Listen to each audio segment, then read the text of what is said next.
Your dad would have been so proud of us for making it up here in one piece. It's so incredible out here. It's so peaceful. What the hell's that? Hello? Do you think there was someone out here last night? Hey, it's that guy I saw. Why didn't you tell us? I don't know. Something wrong.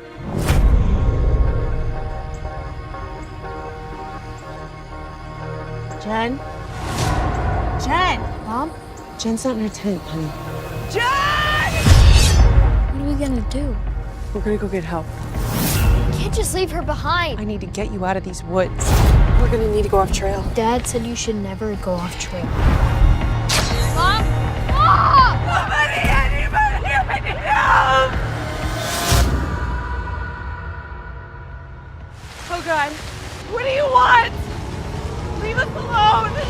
Do you hear me? Just leave us alone!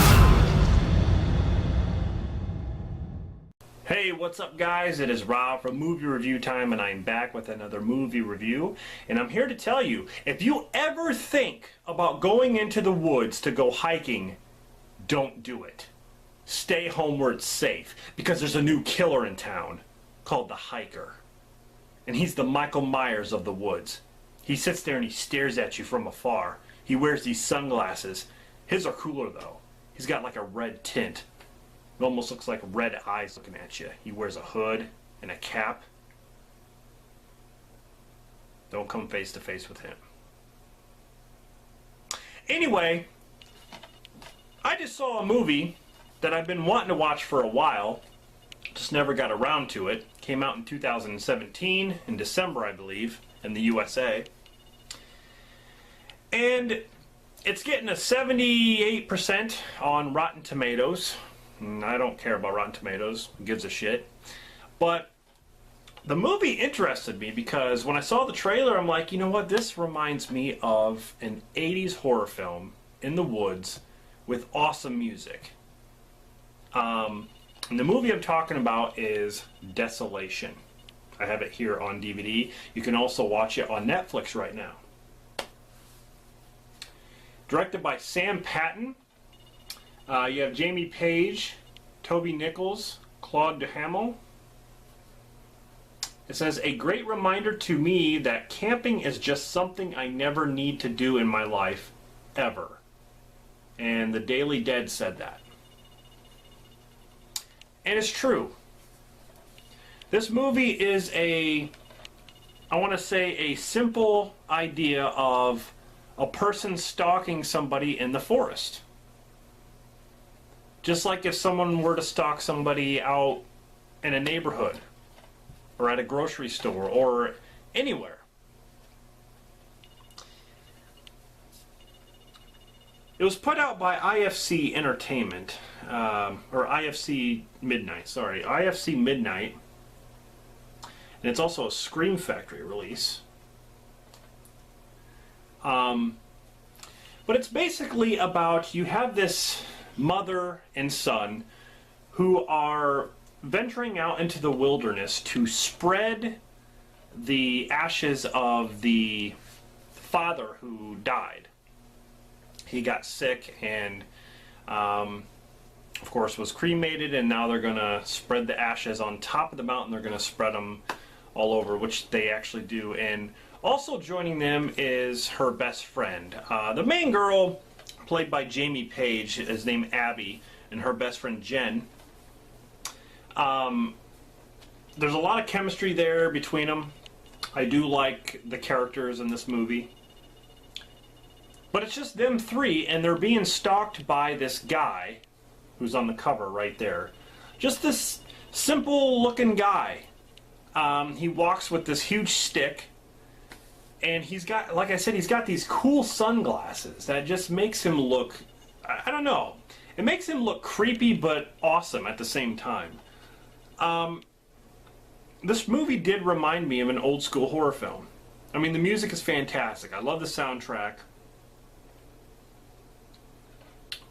There's some really cool faraway shots, and like I said, he reminds me of Michael Myers, but in the woods.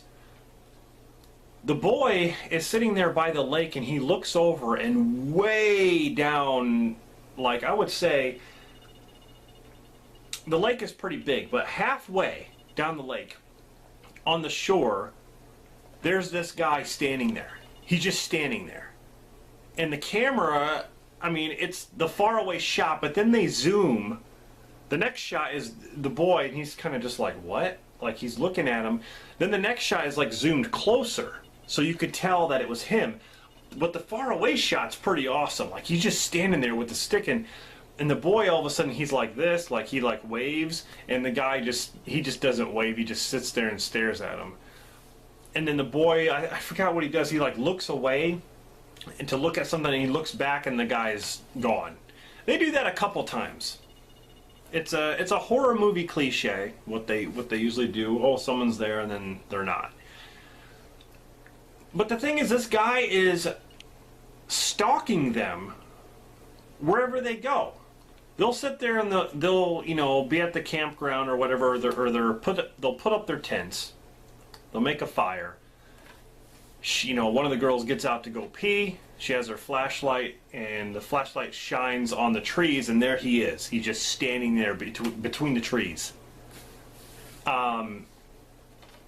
Pretty creepy. I mean, it's simple, but I think it's effective.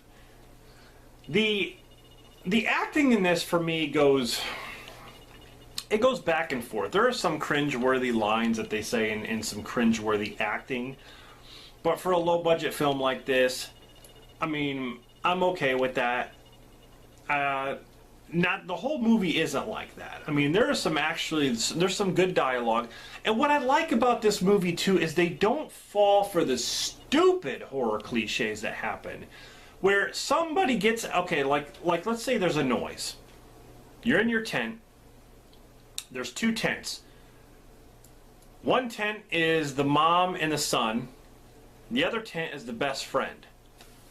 It's late at night, and you hear a strange song playing in the middle of the woods, and you don't know how that would even be possible because there's no one around you except for this guy. There's a strange, eerie music playing. The mom gets up. She's confused on what's going on. She's looking around. She makes sure her son's okay. And then instead of walking out like a dumbass to see what it is by herself, which would actually happen in today's world of horror movies, where some dumbass goes by themselves to see what's going on, to investigate the noise. But the mom actually tries to wake the best friend, like, hey, like instead of going to check what that noise is, she actually goes to check the best friend, and the best friend is not there. So there's a little bit of a Blair Witch moment here. She starts calling out her name. They keep, they stay awake all night, and then it turns into morning. And, they pretty much know that it was this guy who took her because there's no one else around. I like the acting between the best friend and the mom. They're best friends. They act like best friends. They sit there and they drink together. They actually smoked a joint together. But the back and forth conversations they have, it's just like any normal. I want to say the acting to me seemed normal at times. There were sometimes, like I said, it was cringeworthy, but it didn't feel as scripted, is what I'm trying to say. It didn't feel like they were just reading off a piece of paper to learn their lines. It actually felt like there was a lot of improv in their acting back and forth, the way they would laugh at certain things or, talk about certain things that people would actually do. And I really liked that about the characters. The son I liked. He was, he's kind of in a bad mood in a way because he didn't want to go on this trip, and he just lost his dad, and he doesn't like the way his mom's acting. But the kid actually, as the movie progresses and learns about this guy that's stalking him, he actually, I want to say, takes responsibility for his own actions, and for, he respects his mom. And he kind of treats her, I want to say he treats her bad, in the first half of this film, because, you know, he has, they say in the movie that he didn't know that his dad was dying. He had to find out by a doctor's call. The mother couldn't even tell him, so he kind of resents her for that. But you see a whole change in him in the third act of the movie. And what I like about it too is that they kind of fight back at this guy. They figure out he's stalking him because everywhere they go, he is on their trail. Like, he's right there. He doesn't ever say anything. But when he's around, it's got that cool music. He has this backpack which is kind of locked, but you can tell that he keeps stuff in there. You know, like he'll like maybe take the rings off the girl, or like steal things off of them and keep them in this one backpack that he uses. Really cool film. Like, I really enjoyed it. I really did.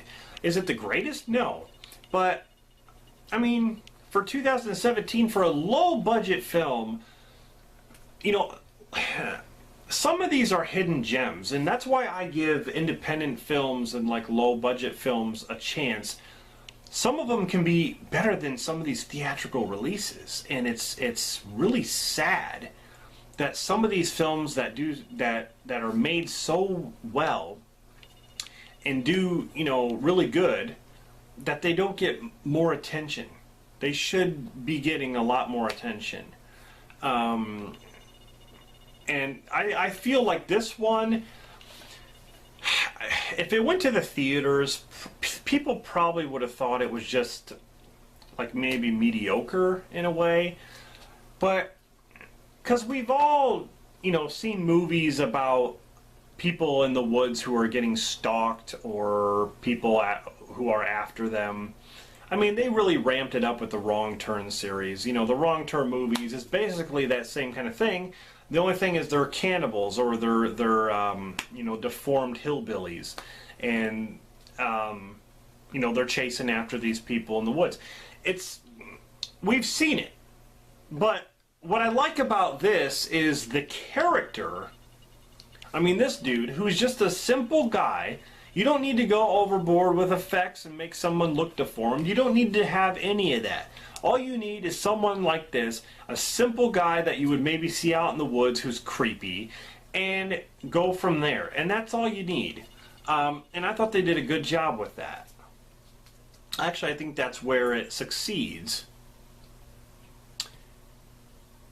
Yeah, so the killer, yeah, he wears these glasses, and there's a certain scene in here where the killer actually drops his glasses, and the boy actually gets the glasses like this, and the guy's like looking at him like, oh shit, and the boy breaks his glasses and throws it in the fire, and I'm like, oh, you're in trouble now, kid. You might as well kill yourself, because now he's pissed. The killer is pissed. I thought that was kind of funny. It's like Johnny Cage and his glasses. You know, those are $500 sunglasses, asshole. You know, like, then the killer actually pulls out a knife after he throws the glasses in the fire, and he's like, oh shit, like, you just ruined his glasses.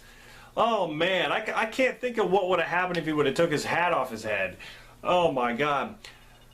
Anyway, oh, that was great. But yeah, it's just a simple story about them spreading ashes, and then they run into this guy, and that's basically what they have to do is survive. And they're not only surviving him, like, they have food in reserve, but that food is gone. So, you know, they're walking through the woods, and they're hungry, and they're following this map to get to this one campground, but they don't know if the campground is deserted. They don't know if people are there or not. Judging from this guy who's going around killing people, I would guess that there wouldn't be anybody at that campground. So, they have to deal with, you know, the laws of nature and you know, hunger and all that stuff. So it's not just the, you know, them trying to survive him. I like movies like this. I think this is a good one. I don't know. I don't know if there's even a Blu-ray release. I should get this on Blu-ray, but it's on Netflix if you want to check it out. I actually got this DVD really cheap. But yeah, I'd say definitely check this one out. It's decent. I think you would enjoy it. And yeah, that's my review. If I had to rate this movie, I would say out of 10, I would give this movie a solid 8. I believe it deserves that. Like I said, there were a few moments that were cringeworthy as far as the acting goes. It's not gory by any means. It's I mean, well, I shouldn't say that. There are a few scenes that they do show, like, I want to say blood and a little bit of gore, but it's like, it's not over the top. It's not overbearing. It's not like a torture movie. You know, there's blood and stuff, but it's not, like I said, yeah, it's not overbearing for anything. They don't overdo it. But yeah, Desolation. Definitely check this one out and tell me what you think. Have you seen it? Let me know in the comments. I'm going to be doing more movie reviews. I've been seeing a lot of movies, man.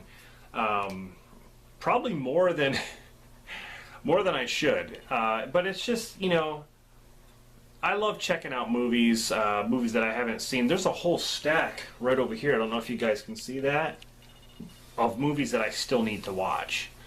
And then there's Netflix on top of that, which sometimes I like and sometimes I don't, because there'll be a movie on there that I want to watch, and then when I go to watch it, then it'll be taken down with something else to replace it. It's like, they do that. Some of them they don't remove. Some of them they keep on there, but it seems like Netflix always does that. Like they just, you know, remove things, add things, and it sucks. But what can you do? So yeah, definitely check out Desolation. Thank you very much for checking out this review, for watching, taking the time out of your day to watch. I really do appreciate it, for subscribing and leaving the nice comments you guys leave. I really do appreciate that. And I'll be back with more reviews, like I said. If there's any movie that you guys want me to review or give my thoughts on or talk about, let me know in the comments, and I'll definitely you know, consider that. And only if I've seen it, though. You know, if you guys